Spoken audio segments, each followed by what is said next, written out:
Sam Harris recently published a podcast relating to the social unrest following George Floyd's murder by police officer Chauvin, in which he asks, "Can we pull back from the brink?"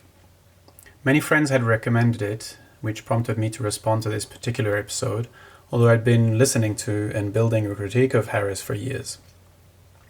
As might be clear by the title, I did not think much of Harris's performance. This piece is a harsh, but hopefully fair assessment of Harris's so-called objective analysis, paying particular attention to its innocent yet polemical style. Harris's central argument is that the social unrest led by the left is founded on an emotional overreaction to the harrowing video of the senseless murder of George Floyd. According to Harris, while anger and revolt, as well as the criminal conviction of the officers responsible, are completely warranted, it remains that the larger social movement triggered by it is based on a misreading of facts regarding police brutality. Harris frames his argument carefully during the first half of the 2-hour podcast, hoping to deflect most understanding and/or critique of an argument he knows will be controversial in the current politically charged context. In this first hour, he grants many of the points made in favor of Black Lives Matter. Most notably, it is moral and rational to be outraged at the sight of senseless murders. The police officers responsible should be held accountable. Police reform is necessary. And finally, even though the US has made progress, there still is a legacy of racism stacked against people of color, objectively observable in many areas, including, but not limited to, health and wealth.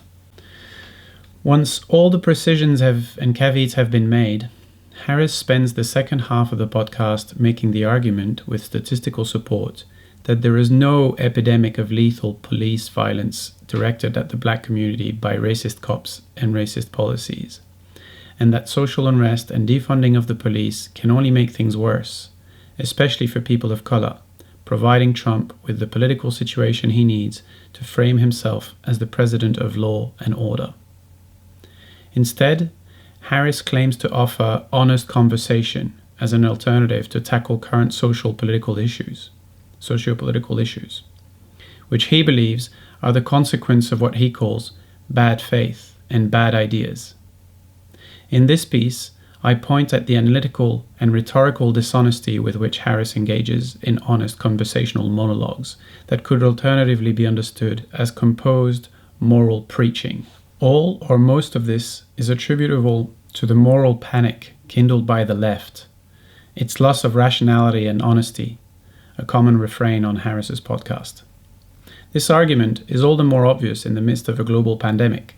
The left was only recently advocating for lockdown and has now operated a 180-degree turn, advocating for nationwide demonstrations. The conclusion imposes itself. The left's actions are misguided and unconscionable. This is Harris here quoted.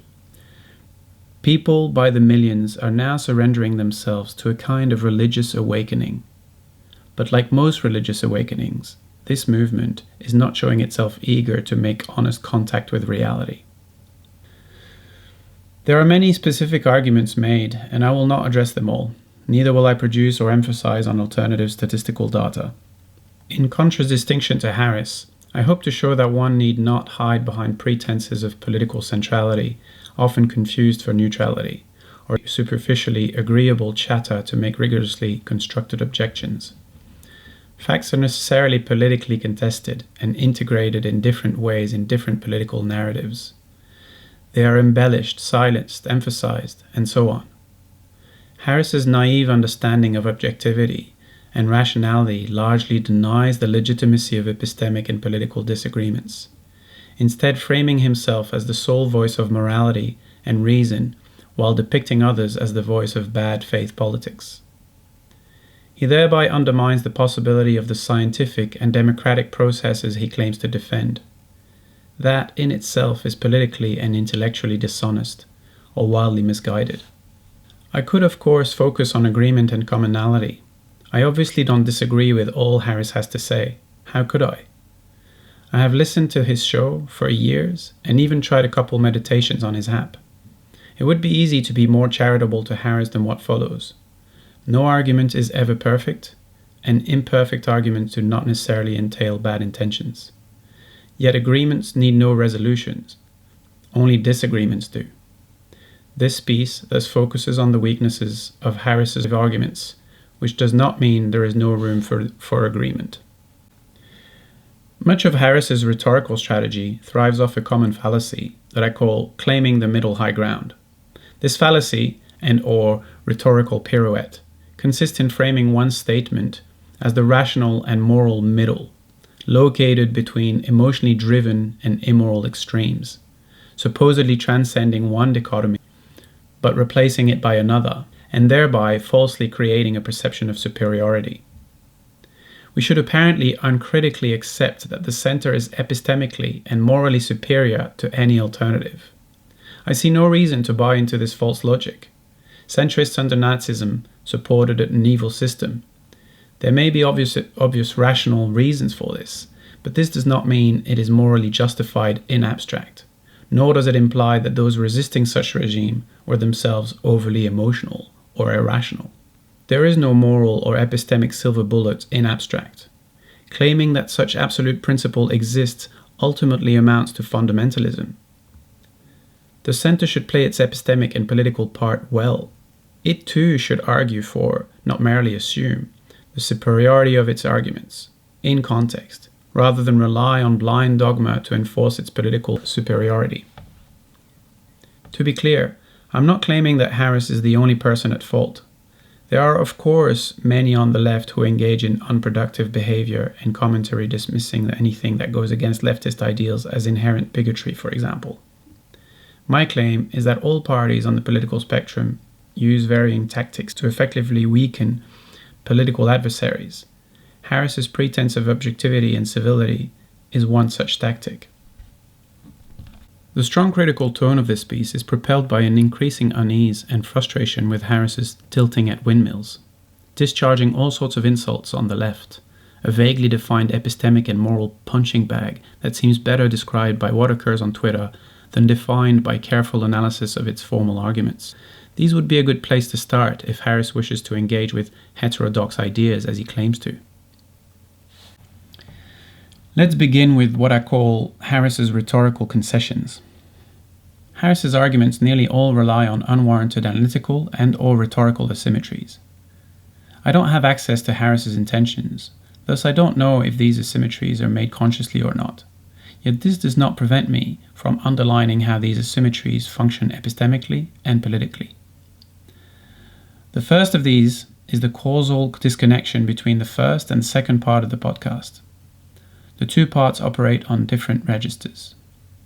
I claim that Harris does not pay attention to empirical data, to which critics will retort that he does. Let me specify my claim. Empirical data in the first part of the podcast is used as a rhetorical concession. It is merely uttered, but does not function as a premise leading to a conclusion. Indeed, the empirical data of the second part of the episode, that constitutes the bulk of the argument, requires to be cut off from the data used in the first part in order to allow for the faulty conclusion reached by Harris. The data presented in the first part of the episode is dead weight in terms of reasoning. Although these concessions are not part of the reasoning or argument per se, they nonetheless have a rhetorical role. As Corbett explains, the audience gets the impression that the person capable of making frank confessions and generous concessions are not only a good person, but a person so confident of the strength of his or her position that he or she can afford to concede points to the opposition. Using these concessions, but not making them part of his actual argument, Harris essentially gets us to assess his moral worth rather than the consistency of his argument. For example, Harris grants that we are individually and socially entitled to rage and anger at the sight of a senseless murder in the first part of the podcast. But Harris's main point in the second part is precisely to condemn the public expressions of rage and anger as rationally and morally misguided. This anger is therefore justified only in word. In actuality, it is irrational and immoral. If only these angry people knew about the statistics that Harris presented to them. If they hadn't surrendered to religious awakening, they would behave differently, more orderly, less angry. Thus, the anger is not in fact justified in any way. One could argue that Harris doesn't condemn the anger but the violence, yet he condemns peaceful protest as well. In fact, he often purposefully conflates both forms of the protest during the podcast. Harris also grants police reform, but again, only as a vague conceptual idea, not as a material or political commitment. He does not engage with the idea in any meaningful way and condemns strongly concrete proposals put forth, such as the defund police campaign, without engaging with the proposals made. He merely concludes that less funds must mean worse police outcomes, instead of considering reallocation of funds, for example. This puts him on the side of governing by force, rather than by alternative means such as investment in education, community resources, reduction of economic inequalities. This is not necessarily wrong in itself. Perhaps force is indeed needed, but these arguments should be engaged with, rather than merely dismissed as some ludicrous proposition made by the overly woke left. Finally, Harris's acknowledgement of a legacy of racism and the mention of the astounding tenfold disparity in income between blacks and whites does not feature in the second part of the podcast, even though it would be an obvious explanatory variable to many of the variables he explicitly considers in the second part. In doing so, he artificially restricts the scope of inquiry, hides obvious circular reasoning, and dismisses the politically performative effect of such strategy. Begging the question, explain police violence by black crime. Harris begins by presenting his statistics as more nuanced and complex than the naive understanding of the emotional left. He starts this way. He says, "Many of you are going to feel a visceral negative reaction to what I'm about to say. You're not going to like the way it sounds. You're especially not going to like the way it sounds coming from a white guy. Your capacity to be offended isn't something that I or anyone else needs to respect. Your capacity to be offended isn't something that you should respect. In fact, it is something that you should be on your guard for, perhaps more than any other property of your mind. This feeling can mislead you." The problem, of course, is that the data specifically about police violence and police killings is not settled, as Harris implies. It is being sincerely debated. The disagreements do not exclusively hinge on the one party's capacity to be offended. Harris does grant many of the limitations of the studies he cites, for example, sample location, sample size, sample source, or type. But he nonetheless proceeds with the strong conclusion that it is simply undeniable that more whites are killed by cops each year, both in absolute numbers and in proportion to their contribution to crime and violence in our society. This narrow conclusion is already too strong given the limitations expressed in the papers that he cites. In fact, one of them has been retracted since for the following reason. While our data and statistical approach were appropriate for investigating whether officer characteristics are related to the race of civilians fatally shot by police, they are inadequate to address racial disparities in the probability of being shot. Given these issues and the continued use of our work in the public debate on this topic, we have decided to retract the article. Now, the article was retracted on 10th of July 2020, and Harris's podcast was mid-June, so he didn't know that yet. But he may have participated to wildly extrapolating from scientific articles. In other words, the misuse of science in the public debate is in some ways worse than outright dismissal of science, because misuse wrongfully gains legitimacy by association. Further, Harris's overarching claim, i.e. that there is no systemic racism, already relies on arbitrarily restricting the scope of inquiry to a narrowly defined issue, i.e. police killings of black people being arrested. which he then proceeds to explain away by another narrowly defined issue, i.e. black crime or needless resistance, thereby erasing the visibility of their likely common explanation, for example, a tenfold disparity in income or disparities in education and health, etc. Yet black crime and needless resistance can themselves be explained by or be a symptom of systemic racism. Why does Harris not consider that? In turn, the conclusion to the narrowly defined issue, i.e. police killings of black people being arrested, then stands for the larger conclusion regarding the issue originally engaged with, i.e. systemic racism. This is otherwise known as begging the question, a form of circular reasoning. Harris begins with what he is trying to end with. His conclusion follows from his premises, but he conveniently overlooks that his premises equally need demonstrating. Narrowing the scope of inquiry hides the circular reasoning and also demands a set of tenuous extrapolations in order for Harris to deduce sweeping categorical conclusions from a narrowly defined observation. So, for example, use of lethal force by police is stacked against whites once an arrest is attempted apparently proves that there is no disproportionate use of police violence against blacks. But what about the disproportion of arrests or the disproportion of non-lethal violence? Then, the observation of lack of disproportionate use of police violence against blacks is apparently proof of a lack of systemic racism, which itself is a proof of protesters being irrational and immoral, rather than demands further research to explain what contextual variables may have made protesting appealing to such a large section of the population. That a police killing triggered the protests need not be the sole motive for the protest. When Chileans are in the streets protesting a hike in public transport prices, or the French are in the streets protesting a hike in petrol prices, we do not reduce the social upheaval to these narrow issues. We understand that to gather such socio-political momentum, there must have been many underlying issues simmering in the background, many of which are well known.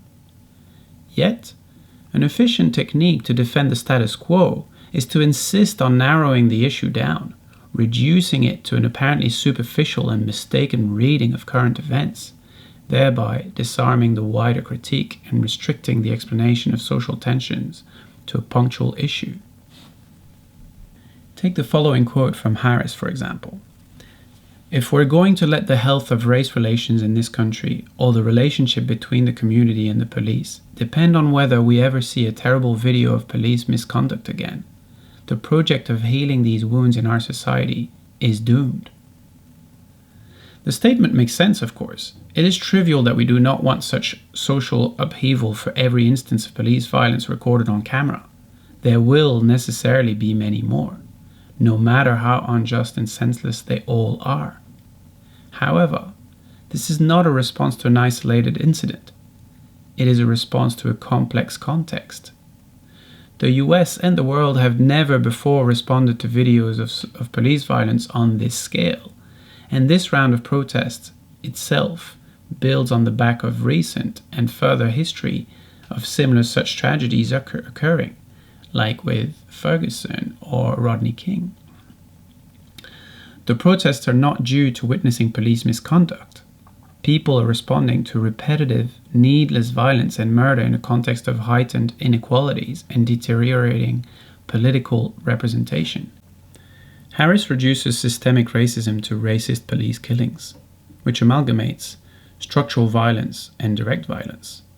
The police as an institution does the former, cops as individuals do the latter, but the two necessarily overlap and depend on context. This amalgamation largely overlooks the fact that police brutality depends on the function the police fulfills and the subculture it develops within a particular system. For example, the different function of Nazi German police compared to the function of contemporary German police. Police brutality also, of course, depend on more individualistic and psychological features of particular officers. This movement proclaims it is mostly interested in the former, the structural violence, the function and culture of the police, where Harris insists it is interested in the latter, the individual misconduct and mistakes. The central piece of statistical evidence to support his overarching arguments, that the left cannot assess facts, and that there is no systemic racism justifying BLM protests, hinges on taking black contribution to crime into account. This arbitrarily breaks the causality flow, though, explaining one arbitrary dependent variable by another, a fallacy all statisticians are wary of. Conveniently, this small caveat provides rhetorical efficacy to Harris's overall argument. It shifts the responsibility of violence, structural and direct, back onto black communities, who, after all, brought this violence upon themselves, given their disparate contribution to crime. At best, this legitimizes disparate arrest proportions on the basis of actual crime committed, which itself could be explained and thus also addressed, at least in part, by variables such as income, health, and education.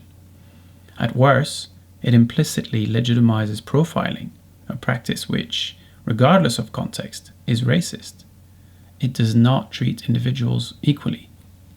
In other words, there is no epidemic of racism once we legitimize the very symptoms expressing systemic racism.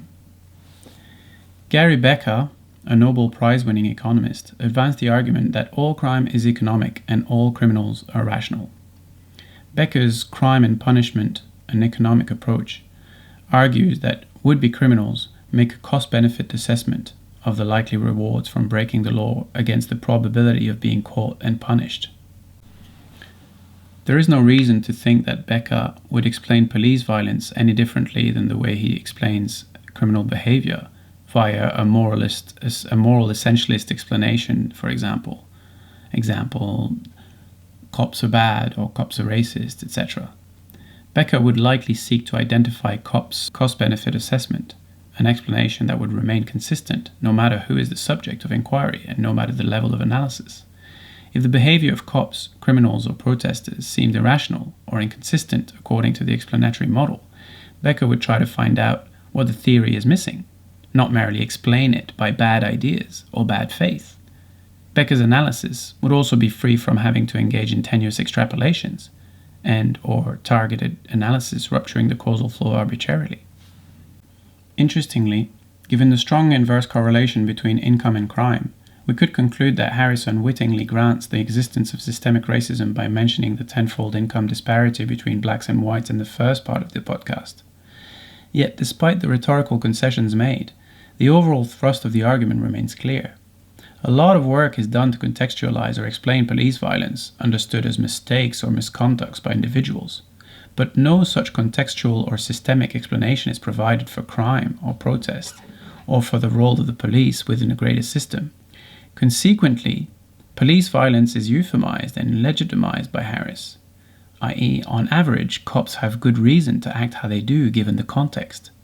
Yet on the other hand, crime and reaction to police violence are implicitly moralized and essentialized, given that no corresponding contextual or systemic explanatory variables are provided by Harris, and that crime and protests are explicitly condemned as irrational and immoral. Thus, on average, criminals and protesters are bad people with bad ideas, putting social order and the status quo at risk, and innocent people who look like criminals must unfortunately wear the weight of criminality by association. We start to sense the clash between Locke's right-based approach to ethics and Bentham or Mill's utilitarian approach. Profiling is wrong from the human rights-based approach, but not necessarily wrong from the utilitarian perspective, which Harris explicitly embraces elsewhere. This obviously has little to do with hard facts, but instead has much more to do with what do we do with them. This is what I call the implicit-explicit asymmetry. As Oswald Ducrot puts it, an implicit argument is saying something without taking the responsibility of having said it, which amounts to benefiting from both the efficacy of speech and the innocence of silence. The de facto consequence of this conspicuous silence is a tendency towards implicitly reached essentialist or moralist conclusions. That is, if no explicit rational and statistical model is provided to explain crime, the audience is likely to conclude that criminals are criminals because it is what they are. If an essentialist explanation to crime is adopted, and there happens to be more blacks who are criminals, it follows that it is black people's nature to commit crimes. Given that this conclusion is arrived at implicitly, we do not know about Harris's intentions or morality. Presumably, he might call this an uncomfortable objective fact. We do know, however, that the conclusion is not explicitly arrived at scientifically. By assessing the strengths and weaknesses of various theories given the empirical data available, instead, it is arrived at a priori, before analysis. While the lack of symmetry is analytically weak and inconsistent, it also performs a political function. It condemns one group morally and epistemically, i.e. blacks, the left, protesters, but not the other, i.e. cops, police as an institution, and the status quo. It creates an us and them and rallies a political group around a certain morality. For example, people who talk calmly are rational and good. People who protest are irrational and bad.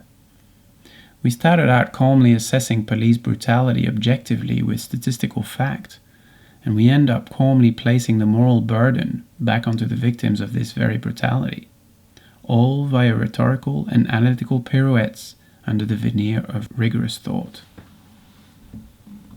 Resistance as self-harm. There are a few additional armchair speculations displaying Harris's a priori siding with the status quo and implicit shift of responsibility onto black communities. Asking preliminary questions before addressing socio-political issues is heavily loaded as crime and policing is advised so as to attempt avoiding systemic bias. How is crime defined? By whom? Who records it? How? How are the definition and recording affected by the legacy of racism that Harris grants in the first part of the episode? These questions can indeed be endless, but their consideration marks the difference between serious scholarship and vaguely informed opinion, or sophist monologues, of course. Aside from looking at statistics, Harris also engages in dismal speculative anthropology of black neighborhoods. He concedes that living there would make anyone wary of the police, and vice versa.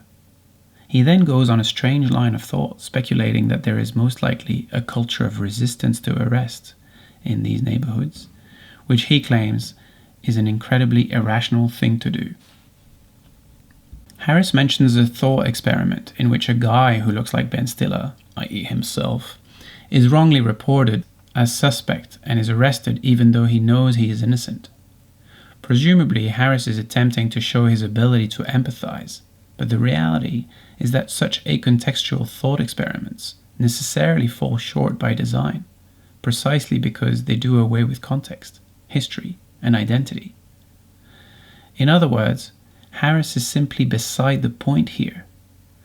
But even if this were not the case, counter-speculation would be just as plausibly rational, and it would remain just that, speculation.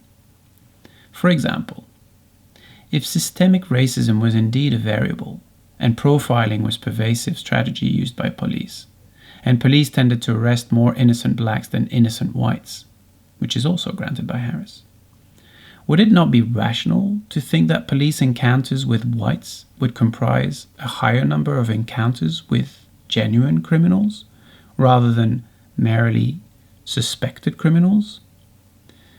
In turn, would genuine criminals not be more likely to resist arrest given that they know they are guilty and will get convicted if caught?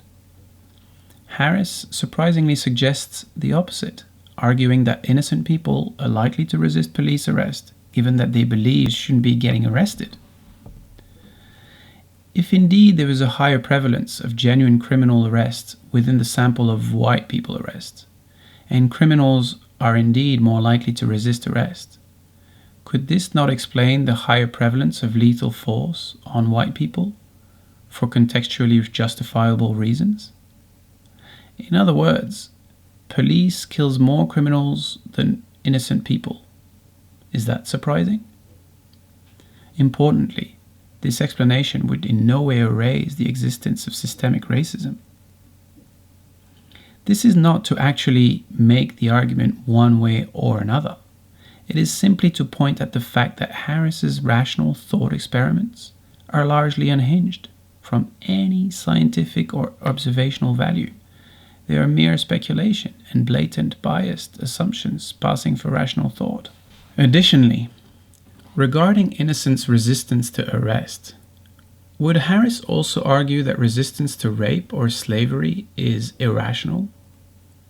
Resisting rape or slavery is also dangerous or irrational because more serious harm might come from it. In fact, more serious harm is precisely the threat the aggressor uses to submit the victim to its will. Yet, even without the threat of additional bodily harm, what about empathizing with the idea of violation to one's self-esteem and humanity? The rationality of defending it regardless of the bodily cost. Once again, Harris concedes that it would be humiliating to get arrested for no good reason, and thus seems satisfied with the amount of work he has put into shifting his first-person perspective.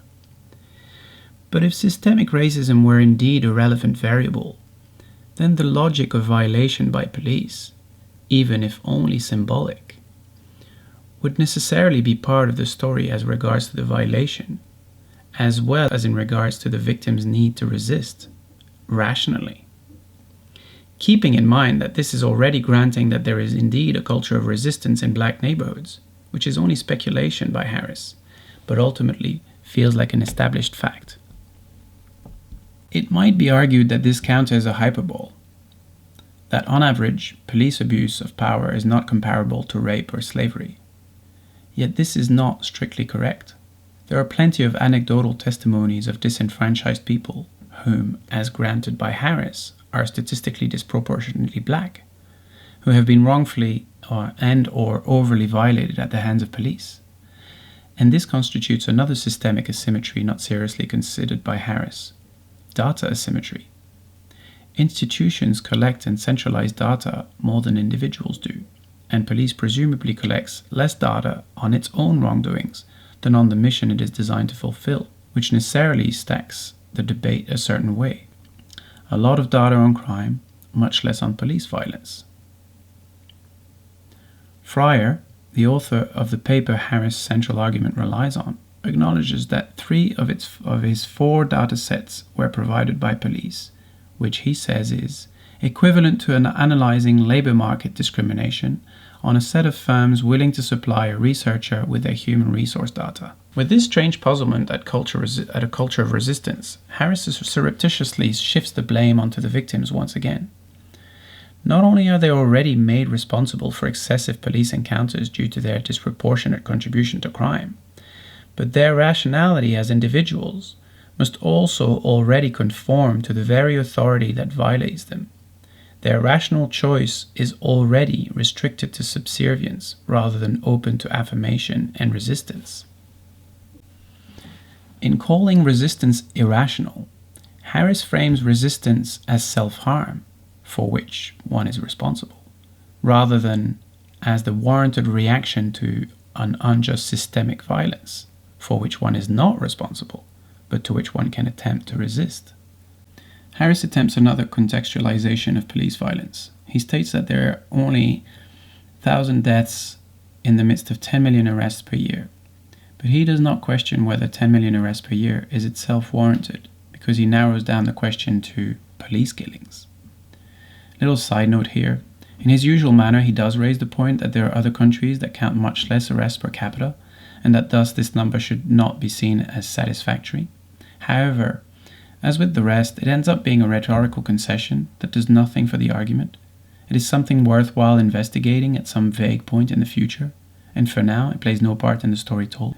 The contextualization that Harris undertakes here would be of much interest to, for example, the advocates of defunding the police, who tend to take a systemic outlook on policing. Asked what defunding the police would look like, AOC simply responds, "The good news is that it actually doesn't take a ton of imagination. It looks like a suburb. These communities have lower crime rates, not because they have more police, but because they have more resources to support healthy society in a way that reduces crime. This is a brief and incomplete answer, of course, but it sketches out possibilities that Harris merely dismisses as ludicrous, siding instead with the idea of police force as the most effective manner available to regulate society. In the podcast, his apparent assumption is that the Defund the Police campaign can only be the product of political correctness madness of the left, coming from people as unbearably woke as AOC, rather than a well-formulated and coherent argument supported by evidence. Once more, instead of assessing plausible alternative ideas and theories regarding policing, Harris restricts the issue to a moral problem that rests exclusively with his political's opponent's inability to see the world in the way he does, i.e., an inability to make contact with reality. Strangely, he seems to believe and claim that this amounts to scientific inquiry. The main supporting argument for the wholesale dismissal of the defund the police argument is a right to protection from burglary, responding to an isolated polemical anecdote in which a Seattle official had framed wanting to be protected from burglary as coming from a place of white privilege. In doing so, Harris sidesteps a genuine engagement with the defund the police arguments, and once again arbitrarily restricts the scope of inquiry to a primarily emotional and moralistic take on an event that apparently stands for the state of affairs at large. The comments by the Seattle official may well be relevant in the discussion, but they certainly do not warrant dismissing the defund the police campaign wholesale. Social science isn't interested in moral condemnation. It is interested in explanation. Therefore, from a scientific perspective, it is ethically and intellectually wrong to explain what is by its disconnection to what ought to be. And this obviously holds true for social movements. From a social science perspective, social movements are events. They exist, like bird migrations or sunsets. To explain them is to try to understand what factors drive them and why. Proclaiming outrage at why these movements are misguided, even when proclaimed calmly, is a political statement, a normative statement. It is not a descriptive or objective statement, let alone a rigorous analysis. To begin from the view that it is irrationality or immorality that drives a social movement, or, in other words, that an actual event is driven by something that should not be, is as scientific as saying that birds migrating are irrational or have misguided motives. It isn't an observation. It is a misplaced moral judgment that passes for neutral observation. From a scientific or materialist perspective, every entity or party is playing the role the context demands it to play. To paraphrase Wittgenstein, the statement that things would be different if only people were moral and rational is not false. It's nonsensical. We need not refrain from condemning actions we believe are bad. For example, if a BLM protest turns violent, the BLM organizers who are explicitly committed to nonviolence should condemn the violent behavior. But we should also acknowledge that this takes us out of the realm of science and takes us into the realm of politics and ethics. There are two central issues with Harris's moralist explanation by irrationality. It does not consider current context, and it does not consider the history of political struggle. Direct observation actually makes clear that millions are in fact making painful contact with an increasingly harsh and unfair reality, meaning they are no longer able to make sense of the liberal social democratic narrative in the same way they used to. They are angry and disappointed by their socio-material situation, as well as with the gap between these and the claimed promises of the political and economic system. They want change. A quick list of deteriorating living conditions over the last few decades, but also specifically in the last few months due to COVID-19, makes this clear. We have witnessed mass incarceration, voter suppression, food bank lines, growing private debt, underfunded public services, slow wage growth, increasing cost of living, all of which openly clash with the record profits made on the stock market and the tax cuts and public funds handouts to corporations. Urging grievances arising at the same time that the socio-political framework to voice them peacefully is being exposed as little more than a cynical simulacrum. We are seeing unreasonably long lines to access food at the same time that we are seeing unreasonably long lines to access political representation, an explosive combination providing the fuel necessary for social upheaval. In short, there is less room for moderation in desperation. In this context, and the status quo, instead of being understood as the remedy to temporary crisis, is increasingly understood as the root cause of our socio-political illness. With the support of historical evidence, less and less people believe that doing more of the same will solve the deeper issues we face. Increasingly, it is systemic change that is demanded. Incremental adjustments of supposedly isolated matters are increasingly seen as mere diversions. In addition to context-shaping rationalities, a brief glance at history points to the fact that social uprisings do in fact produce socio-political change. Not always without pain, of course, but when backed into a political and material corner, the potential pain may increasingly be deemed worth the risk, as well as being ethically justifiable from a political perspective. At the point Harris delivers his sermon, we also already know that BLM protests made real observable gains. There have been convictions of officers and serious acts and considerations towards police reform. And the movement has also started shifting the cultural status quo. Trump has been free-falling in the polls, markedly since the beginning of the protests, apparently failing at framing himself as the president of law and order. Nevertheless, Harris tells us not to look at the data. Polls have been wrong in the past, we're told. When the best available data goes against his argument, then apparently knowing better becomes the real contact with reality. Polls aren't infallible, of course, yet we should problematize Harris's choice of data rather than uncritically accept the cherry-picking. Polls remain the best data available to gauge presidential popularity and predict electoral outcomes. There are more or less statistically significant polls with wider or narrow margins. It makes little sense to dismiss them wholesale under the pretext that they have been wrong in the past. Philosophers of science understand that observations are necessarily theory-laden. Yet to Harris, there is no such epistemic complexity. Instead, there are the morally righteous on one side, using data objectively, and the moral infidels on the other, arguing in bad faith.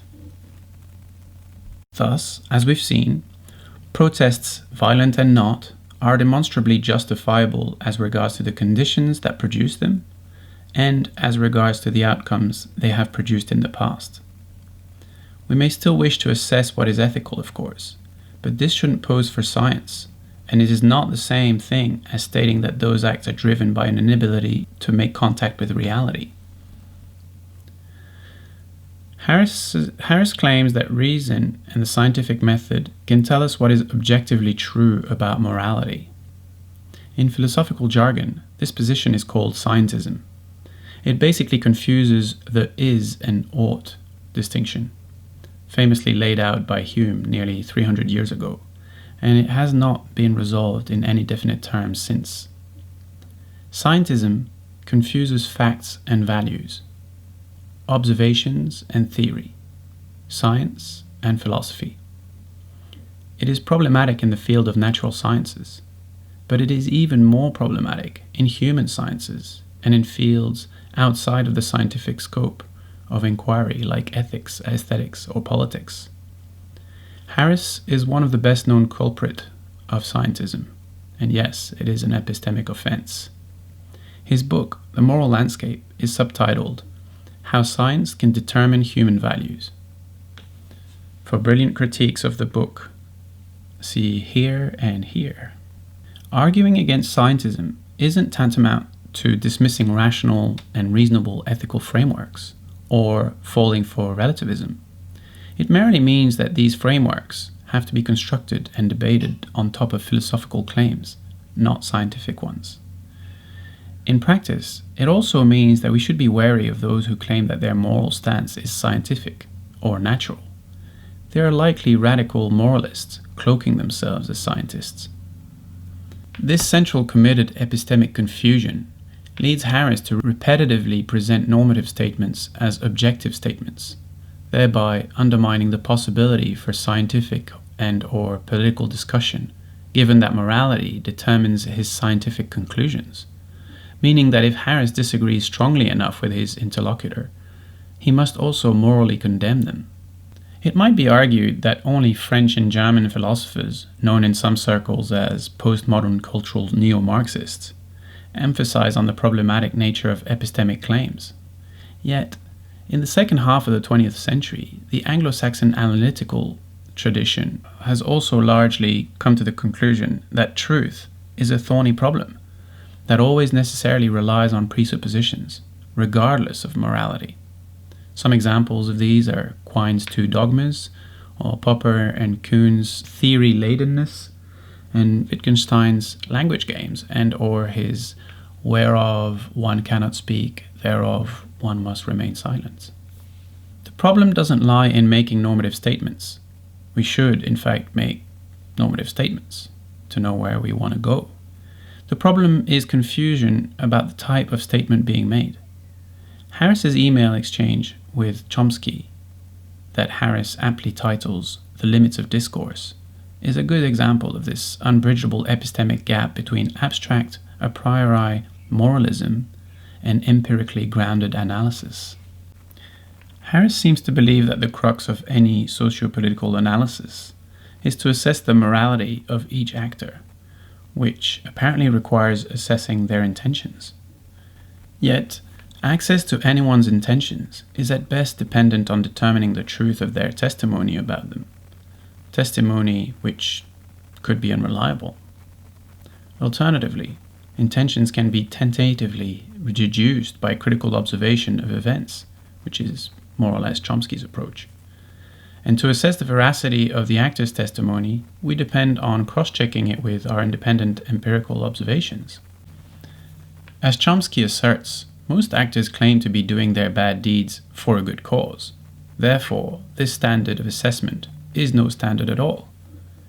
Harris is arbitrarily deciding when the actors he morally condemns from the outset are telling the truth, lying, or are under the spell of bad ideas. Unsurprisingly, Harris's arbitrary standard also happens to trace the US imperialist narrative relatively well. To paraphrase, I don't like it, but this is the cost of the moral war against the axis of evil. And the cost here is meant as the loss of innocent lives, not as a moral cost to the US, because the US's observably bad actions are justified by their good intentions. Therefore, there is no moral cost, or at least not a moral cost worth discussing. US morality cannot be scrutinized empirically because Harris postulates their good intentions, whereas terrorists' morality cannot benefit from any extenuating contextual circumstances because their intentions are postulated to be bad. In either case, empirical evidence is useless. The conclusion is reached prior to the analysis. Harris ends up making his final judgment hinge on something he doesn't actually know: people's intentions. He thus feels justified to claim that Chomsky's analysis of our current situation in the world is a masterpiece of moral blindness. And he self-avowedly does not comprehend Chomsky's spicy, articulated response. Harris is probably genuinely confused because he presumes Chomsky is a rational thinker, which, to Harris, must amount to agreeing with him a priori. Thus, when Chomsky rebukes Harris's reading, Harris must come to the conclusion that Chomsky's response is solely politically driven, out of spite. While there is no doubt that Chomsky's response is in fact acerbic, there is also no doubt that it is substantiated and rationally articulated. Paradoxically, Harris does not seem to see his own charge of moral blindness as primarily politically driven. He seems to understand this charge as entirely objectively warranted, which just highlights the epistemological impasse. He has concluded before he begins and cannot see how any other conclusion could have been plausible, which is not exactly the mark of the scientific method. The moral landscape is basically set a priori, independent of empirical observations. Harris knows in advance who is good and who is bad, thanks to his moral compass, whose magnetic north is not paradigm or experience dependent. Harris can thus make claims such as the following. It is time for us to admit that not all cultures are at the same stage of moral development. This is a radically impolitic thing to say, of course, but it seems as objectively true as saying that not all societies have equal material resources. Leftist theory, as opposed to the left, is demonstrably more concerned with these objective material resources and how they might in large part determine social relations and morality. Yet, even from Nietzschean corners of modern philosophy, Harris's Manichaean moralism could be perceived as the expression of a blatantly Judeo-Christian Western-centric moral imperialism, unaware of or even actively dissimulating its own context-dependent and politically situated presuppositions.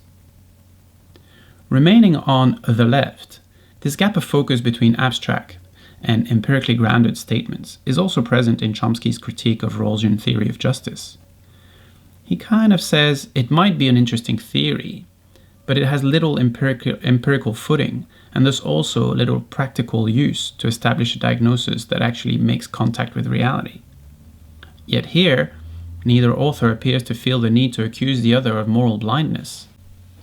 Further, if there was in fact a possibility to make objective moral judgments, allowing us to objectively judge others, there would still be an issue as regards to what practical use this would be. The consequent moral condemnation would be either self-evident, in which case basically there is objective moral judgments and everyone sees it as such, in which case what's the purpose of the moral preaching? Or the moral condemnation could be impotent, as in there's objective moral judgments possible and they're not recognized by all, but there is no corollary enforcement available. And so what's the use of the condemnation? Or last, it's possible that the consequent moral condemnation would be omnipotent, as in there is the possibility of making objective moral judgments and it is not recognized by all, and there is a corollary enforcement available. And so one therefore justifies becoming the self-proclaimed moral hegemon, smiting moral infidels, precisely the moral crusader role that Harris seems to want to play. In other words, even if we could get access to intentions of others and make objective judgments about them, it does not follow that we would or should therefore have control over those others or their intentions. We would still only have control over our own intentions, in which case moral condemnation of others makes less rational or moral practical sense than the moral condemnation of oneself, also known as self-critique, which happens to largely be Chomsky and the left's approach to politics and morality. Example, when we critique Western imperialism and colonialism. It should be mentioned that self-critique is not commensurate to self-loathing, as defenders of Western civilization too often claim. Self-critique assumes that the strive to improve is virtuous, yet it also acknowledges one's tendency to be wrong.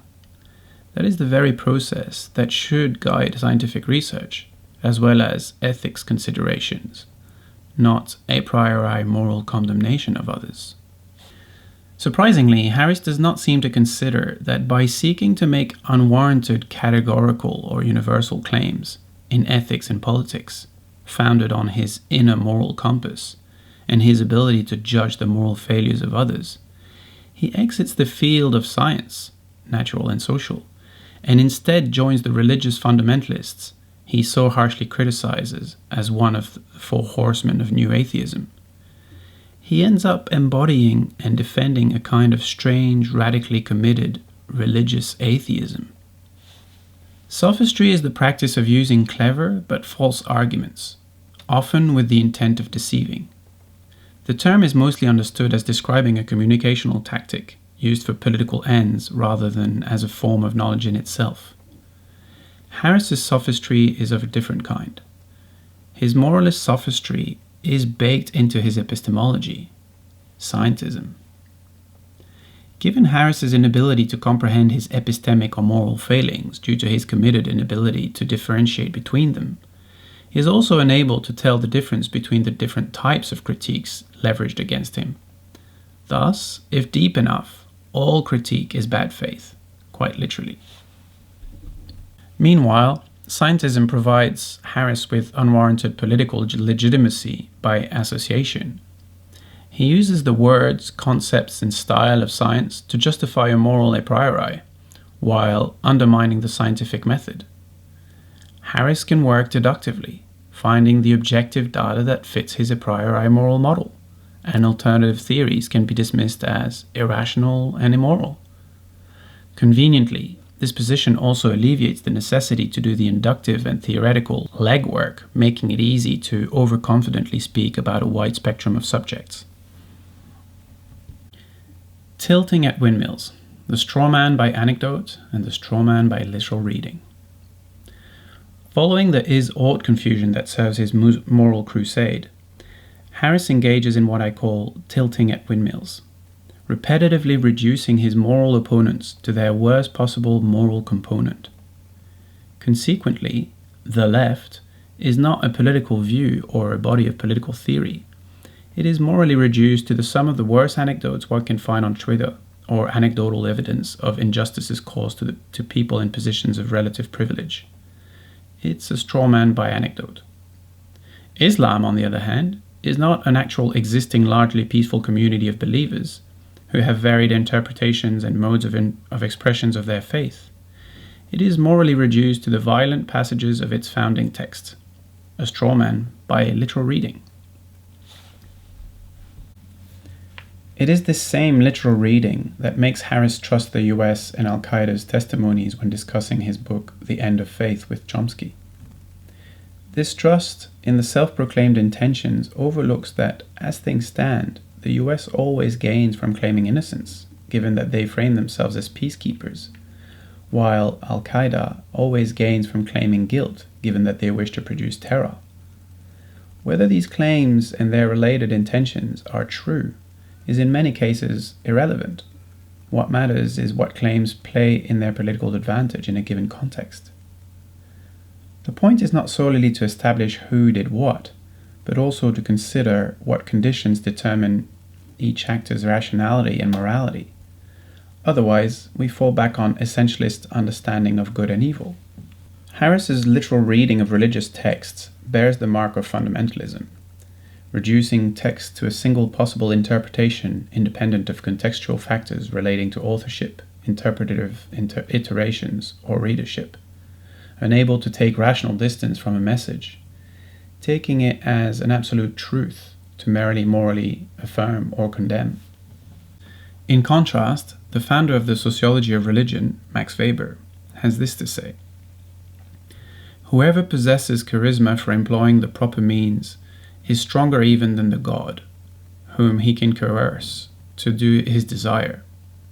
In these cases, religious behavior is not worshipping the god, but rather coercing the god." Given Harris's dismissal of religion as false belief, he presumably subscribes to the view expressed above by Weber. Yet, he strangely dismisses the corollary political element and holds on to the literal reading of the founding texts. It isn't difficult to agree with Harris's condemnation of certain parts of the Quran or the Hadith, but one need not therefore condemn Islam absolutely, independent of its various schools of thought, institutions, culture, etc. On one hand, the same text can lead to many different political expressions that are indeed not all morally equivalent. On the other, one cannot simply do away with socio-cultural context, let alone do so by means of moral condemnation. Similarly, one may wish to underline the gap between what is theoretically or normatively valuable, for example, the theory of evolution or Marx's critique of capitalism, and what it may lead to in practice, for example, eugenics or Stalinism. It would be a mark of fundamentalism to dismiss the theory of evolution wholesale because of some of its faulty theoretical passages or because a lineage can be traced from it to fascism. All texts, religious and not, require critical distance. It is that very distance that marks the difference between a sane reading and a fundamentalist one. That Harris claims to be making these moral condemnations rationally and in good faith apparently requires the audience to read the condemnations uncritically as literal truth or objective facts, overlooking the blatant political function of the same condemnations. Anything less than this is to risk to be labeled hysterical, overly emotional, irrational, or immoral. In contradistinction, Harris's own theoretical inconsistencies should be considered minor bugs in an overall consistent system, while the morally reprehensible empirical consequences of his good ideas, for example his large alt-right following, should be attributed to bad interpretations of them. This is not to say that leftist theory is beyond theoretical reproach, nor that Harris is entirely responsible for the deeds and views of some of his followers. It is merely to point at an often astounding asymmetry in critical ability between critique of others and self-critique. This epistemic asymmetry is much easier to make sense of if we leave the claims of rationality and objectivity and instead look at it from a political perspective, more akin to Huntington's Clash of Civilizations or Anderson's Imagined Communities theory. Once again, leading us back to intolerant morality rather than reasoned arguments. Both the statistical evidence provided by Harris on the conservative beliefs of Muslims and the anecdotal evidence of the left's irrationality and immorality only ever really function once we grant Harris's pre-established moral framework, as is made eminently clear in Harris's exchange with Chomsky.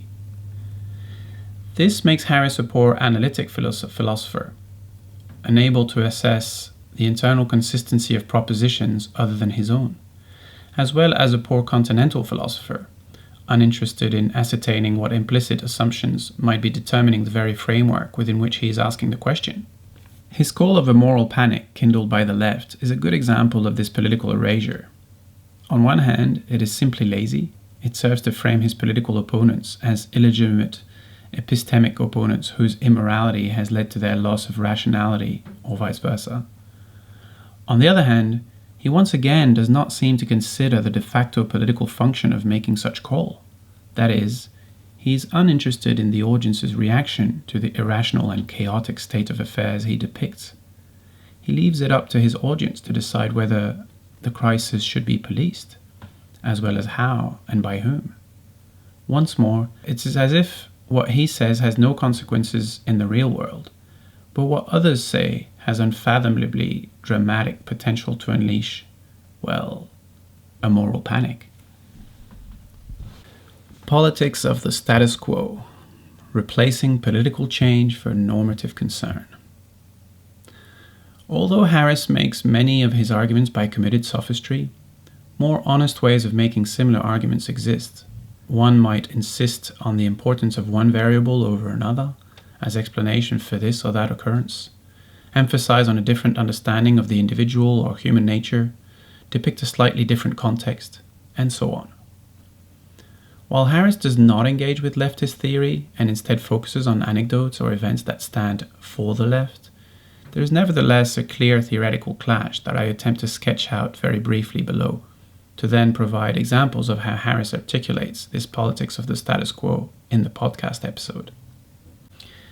Conveniently for my argument, the 4 points of friction I believe Harris and fellow classical liberals have with leftist theory are eloquently laid out in Karl Marx's shortest text, Theses on Feuerbach. I'm not attempting to make a philosophical argument, attempting to show who is right about these deep epistemological and ontological issues. I'm trying to lay them out in order to provide a sociological view of what these tend to produce in practice. Although it requires unpacking, most of it is found in Theses 6, 7, and 11. Thesis 6. Feuerbach resolves the religious essence into human essence. But the human essence is no abstraction inherent in each single individual. In its reality, it is the ensemble of the social relations. Feuerbach, who does not enter upon a criticism of this real essence, is consequently compelled to 1. To abstract from the historical process and to fix the religious sentiment as something by itself and to presuppose an abstract, isolated human individual. And 2. Essence, therefore, can be comprehended only as genus, as an internal, dumb generality which naturally unites the many individuals. Thesis 7. Feuerbach consequently does not see that religious sentiment is itself a social product, and that the abstract individual whom he analyzes belongs to a particular form of society. Thesis 11. The philosophers have only interpreted the world in various ways. The point is to change it. I argue that Harris's moral crusade is justified on the basis of a philosophical view typical of the Enlightenment that turns religion into a humanism that brings transcendence down into the individual's so-called rational mind, i.e., resolving the religious essence into the human essence. There are good reasons to do this, of course. Nevertheless, I argue that this philosophical view tends to understand the human individual, and thus also rationality, as a transcendent essence, independent of its immanent socio-material relations, i.e., the human essence is the ensemble of the social relations. That in turn tends to overlook change and thus the historical process with it, i.e., Feuerbach does not see that the religious sentiment is itself a social product, and that the abstract individual whom he analyzes belongs to a particular form of society. Consequently, rather than the individual and society constantly being in flux, both tend to be understood in more essential terms. Things are as they are because that is the way they are.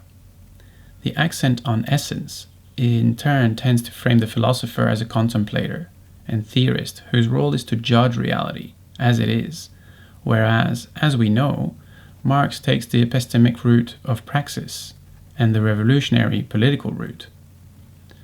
The philosophers have only interpreted the world in various ways. The point is to change it.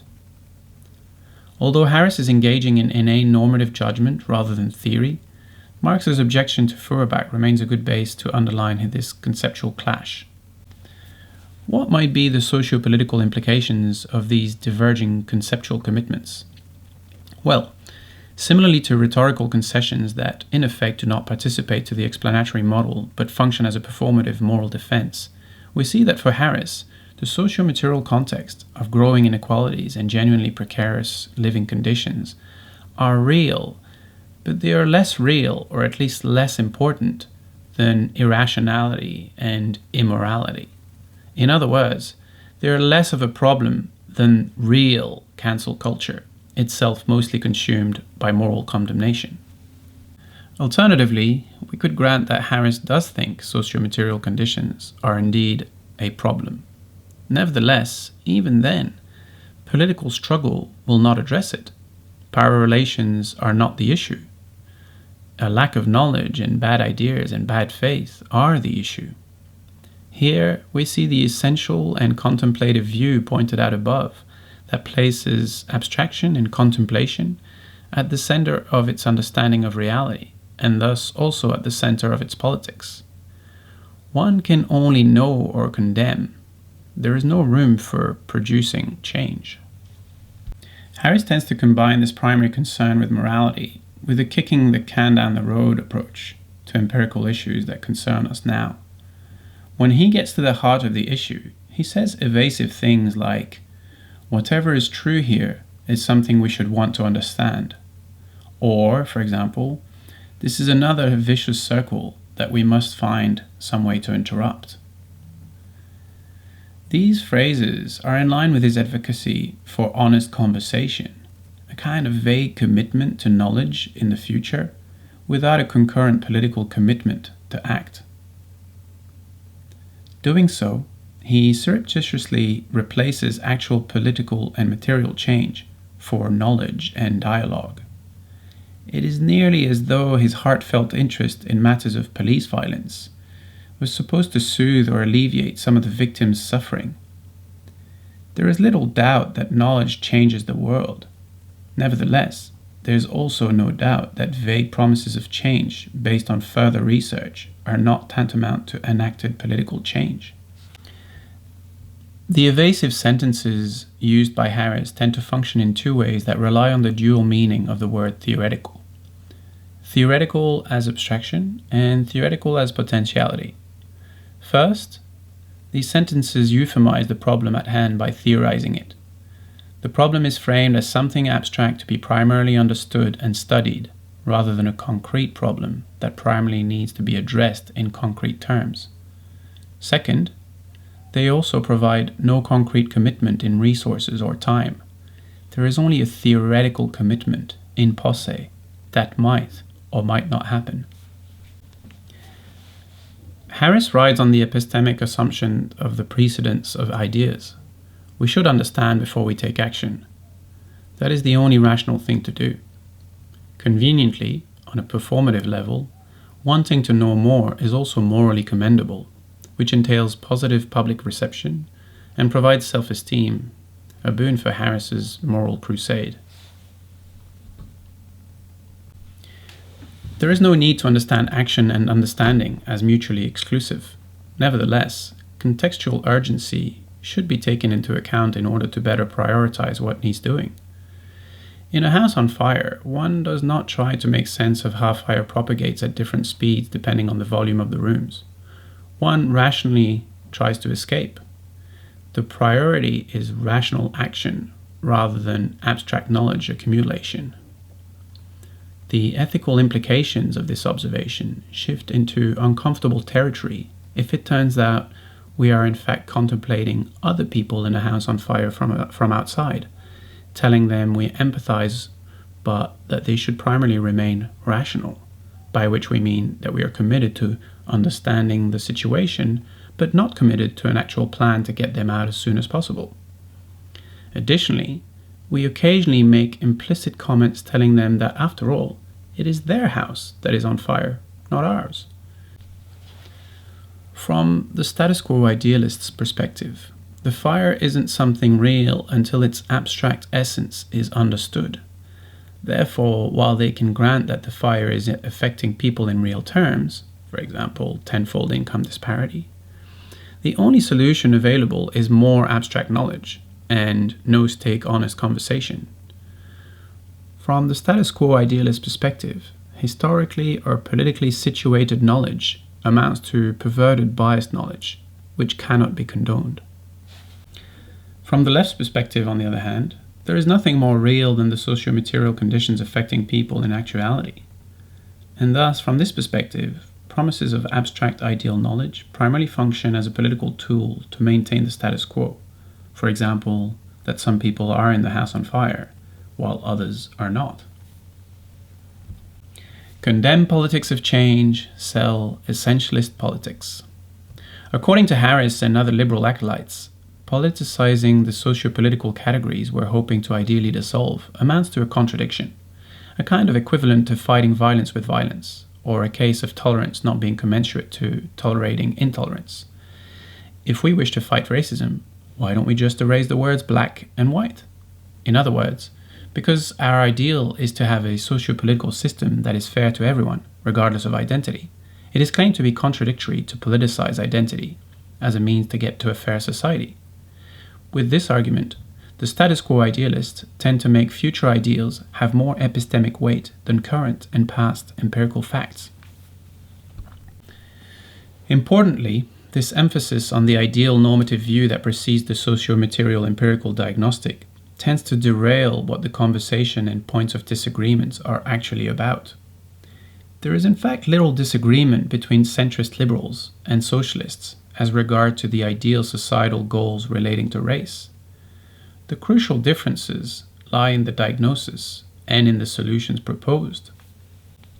For example, Harris presents a thought experiment in the podcast in which society would care as much about skin color than it would about hair color.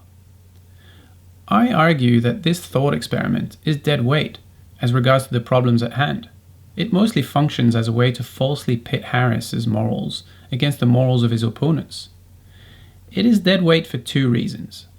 First, no one disagrees with the view depicted in the thought experiment. Thus, the thought experiment obfuscates rather than enlightens the difference between the left and Harris's normative position. And second, it merely erases the problem we face empirically. It doesn't address it. The problem is not that we disagree on wanting a colorblind society. The problem is what we do with a society that is demonstrably not colorblind. Or, in other words, what would we do if we found out that blonde-haired people had an income 10 times superior to red-haired people? Harris does not address that at all. He engages in what I call normative red herring. He surreptitiously replaces an actual issue we do face now, example, the tenfold income disparity, for a moral disagreement that we do not have. We actually agree that we want a colorblind society, ideally. In turn, there's an implicit normative strawman, perhaps even a scarecrow. The political and technical disagreement about what solution to adopt is replaced for a moral disagreement. The thought experiment serves to present the left as not wanting a society in which one cares as much about skin color as we do about hair color, which is flatly not true. From the left's perspective, acting as if observable differences do not exist in practice because they are out of step with what we would like the world to be like is plain obfuscation. It allows actual systemic injustices to go unnoticed. A bit like Trump, who reduces the number of COVID cases by not testing because he likes the numbers that way. Taking out the words black, white, people of color, as if these categories already had no socio-political relevance or existence, because we would ideally want them not to have such relevance, is equivalent to taking out our ability to test how we are tracking on that front, taking away our ability to make contact with reality. Once more, reducing the issue to an abstract moralistic issue solves very little in practice, yet does a lot of work to present Harris in a good moral light, and the left in a bad one. In contrast to this ideal view, if we know that there is a tenfold disparity in income between blacks and whites in the US, but we forbid the explanation of this disparity by systemic injustices, because insisting on these empirical disparities would polarize politics or radicalize people and pervert objective epistemology, then we are implicitly forced back onto solutions that I find harder to justify epistemically or ethically. Our two options are denying the existence of the disparities by denying the empirical observations, which again is a very Trumpian technique, or we can naturalize and essentialize the empirical observations. That is, if the status quo isn't a contingent and therefore changeable political system that produces these statistical differences between socio-political groups, then we must conclude that, on average, black people are not as able as white people to secure high incomes. And so blackness becomes an implicit explanatory variable. Consequently, in a concern to minimize the polarization of politics and the perversion of ideal abstract knowledge by politics, organizing politically around actual existing systemic disparities is condemned, and the actual empirical disparities are denied, euphemized, naturalized, or claimed to be temporary. We have seen how Harris engages in various performative euphemisms, for example, the rhetorical concessions or implicit shift of responsibility. Let us pay attention to the nature-nurture asymmetry and to historical asymmetry that support his claims. The nature-nurture asymmetry. The nature-nurture asymmetry functions in two distinctive ways. On one hand, it tends to cancel the reality of observable socio-political facts and or the ability to address them. And on the other, it neutralizes the political nature of natural objective facts. The facts put forth by the left are framed as politically constructed or politicized facts, Example, income, health, education, etc. Whereas Harris, as well as people much further to his right, courageously engage with objective facts, regardless of their actual scientific value, given that apparently science as a method and as an institution has been hijacked or infiltrated by leftist political correctness. For example, in the episode titled Forbidden Knowledge, hosting Charles Murray, author of The Bell Curve, there is little reservation in drawing scientific conclusion that there is a correlation between race and IQ. No matter how poor the evidence, no matter how poorly defined the terms race or IQ, no matter the amount of intellectual malpractice required to support these claims, all these minor kinks are apparently minimal concern in a theory that is generally right. The evidence will apparently eventually, at some future point, prove it right.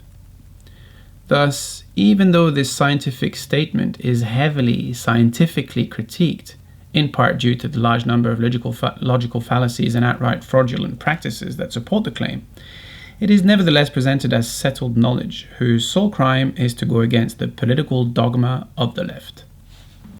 Interestingly, even if the science had in fact reached consensus on this and proved it right, there would still be no reason to present it as politically neutral.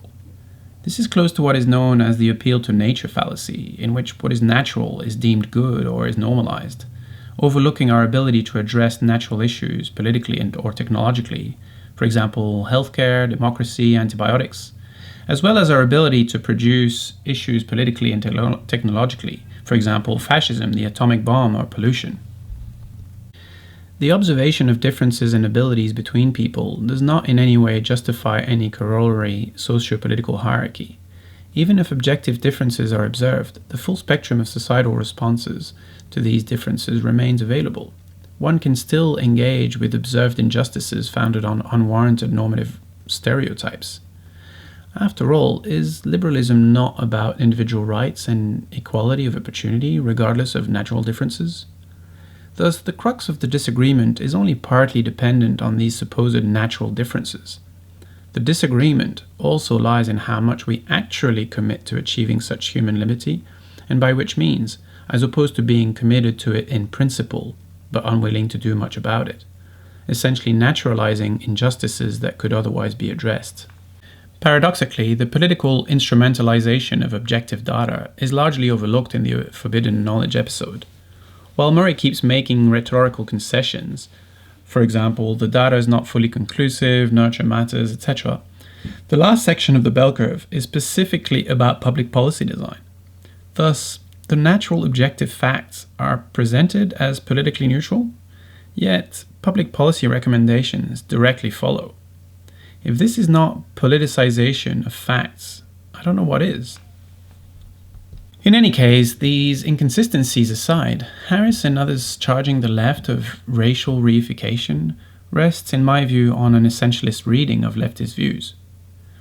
Leftist theory does not tend to see race in essentialist terms. It sees it as a contingent, socio-materially constructed category that nonetheless has actual observable socio-political effect on particular people and groups of people in a given system that we have the power to change. For example, being black under slavery is not the same as being black after civil rights, or being black in a society who cares about skin color as much as it does about hair color. And we've achieved those differences by a political struggle. The end of history asymmetry. Instead of emphasizing on Harris's essentialist views about race, for example, when hosting Murray and talking about the bell curve, and morality, for example, when he mentions that not all cultures are at the same stage of moral development in the end of faith, one could draw attention to a more common liberal argument. As far as I can tell, many liberals aren't as comfortable as Harris with the essentialist claims he makes. This argument endorses past political struggles, for example, against slavery, for 8-hour working days, for holidays, for civil rights, for universal suffrage, etc., but condemns present struggle as illiberal. This is largely the product of a politically driven asymmetric understanding of history, in my view. Harris presumably knows that feudalism or slavery didn't fall thanks to honest conversation between serfs and lords, or between slaves and slave owners, or that civil rights weren't solely won by civil conversation between citizens and non-citizens. It couldn't have been. One party was not strictly part of civil society. Instead, the victims of the systemic violence had to already think of themselves as worthy of those rights before the system did. In order to even be seen as genuine individuals with corresponding rights, they had to politically challenge the system, necessarily outside of systemic institutions and mechanisms that did not recognize them as subjects. Harris seemingly argues that these historical observations are true, but that they no longer apply today. The narrative runs something like this. In the past, there was good reason to address structural problems politically, for example, slavery or civil rights, because the system was indeed structurally skewed in ways that liberalism cannot endorse. But the present is qualitatively different. There is a legacy of racism, but there is no structural racism. It is no longer the system that is producing these inequalities, and therefore there is no good justification for political struggle.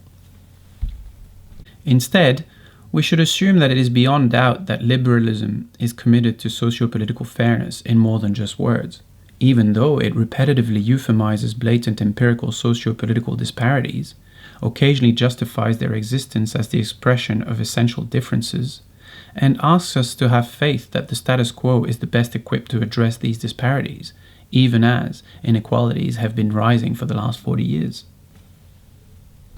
While some question whether the US should even be considered a democracy in more than name, Harris argues that US democracy functions exactly as it should, at least in principle. And what matters most is principles, not empirical reality, of course.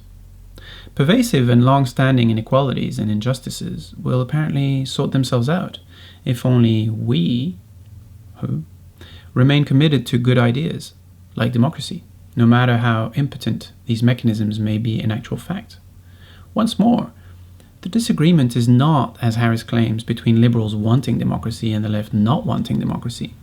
The disagreement lies in the fact that the left and disenfranchised people are no longer satisfied with the principled democracy. They advocate for the real thing. Unless one buys into Fukuyama's end of history that Fukuyama has himself postponed, there is no good reason to explain past political change differently to future political change. Much more likely is a contextual moral blindness, as Harris would say, that makes contemporaries of a system blind to the system's injustices. Towards the end of the podcast episode, Harris raises this specific historical objection apparently suggested to him by one of his followers who asked Harris to imagine just how absurd it would have been to tell Martin Luther King Jr. at the dawn of the civil rights movement that the path beyond racism requires that he become less and less obsessed with race. Harris makes another rhetorical concession. He acknowledges it as a fair point, but does not engage with it. Instead, Harris sends us to one of Coleman Hughes' Twitter thread cherry-picking quotes from MLK that focus on the unity of the human race. This elusive non-engagement with a crucial point is disappointing and analytically weak. It is again an asinine moral stance accusing the other camp of doing the cherry-picking, which of course they do, while framing oneself as honestly engaging with objective data. For the argument made by Harris and Hughes to work, one would need to demonstrate that BLM, in contrast to MLK, do not ever use universalist language. Unfortunately for Harris, a brief look at their website and actions would demonstrate that such claims are flatly wrong. Once again, Harris merely strawmans BLM from the worst connected anecdotes that function well for outright moral condemnation. Here, he does not look at the founding texts, or what the movement itself claims to be, but does this for MLK or Islam, if it suits his argument. Intellectual honesty at its best. Further, a more complex and thorough view of the civil rights movement would draw attention to the fact that MLK had a relatively clear goal to fight for, as in civil rights. BLM, on the other hand, is fighting for systemic issues that are more insidious, which complicates the task of defining the problem. Further, MLK, like Mandela, wasn't alone. He had the support of more radical elements like Malcolm X or the Black Panthers, and Mandela had more radical elements of the ANC, and even support from the USSR. Reducing civil rights movement to MLK is analytically unwarranted. Reducing it to the moderate side of MLK, even more so. Instead, the key to sustainable and ethical political change, such as the civil rights movement or the end of apartheid, seems to be to manage to mobilize enough domestic and international political force to challenge the status quo in real terms, but also to simultaneously allow for and commit to a uniting narrative and political system once political gains are secured. It is a fine act of balancing and transitioning that MLK and Mandela are known for, an element Harris cannot begin to consider given his dismissal of context. He cannot contemplate the fact that a certain act may be warranted at a given time, but not at another. Once again, he is satisfied with the reification of a pure ideal version of MLK, conveniently erasing the empirical complexity of political struggle. In conclusion, I hope to have satisfyingly demonstrated that Harris's arguments, as well as his overarching moral and epistemic posture, relies on overly simplified analytical asymmetries that frame the world in Manichaean process, closer to a fundamentalist Judeo-Christian ethic than to the scientific or politically dialectical process, turning Harris in a moral crusader rather than a philosopher, let alone a scientist. Genuine complex arguments disappear behind name-calling, stale dichotomies, and faulty reasoning. Unfortunately, thanks to its deceiving claims of rationality and scientificity, as well as to its ease of digestibility, Harris manages to gather more reach and more legitimacy than the quality of his arguments warrant. I hope to have at least contributed to addressing this epistemic and political imbalance. Thank you.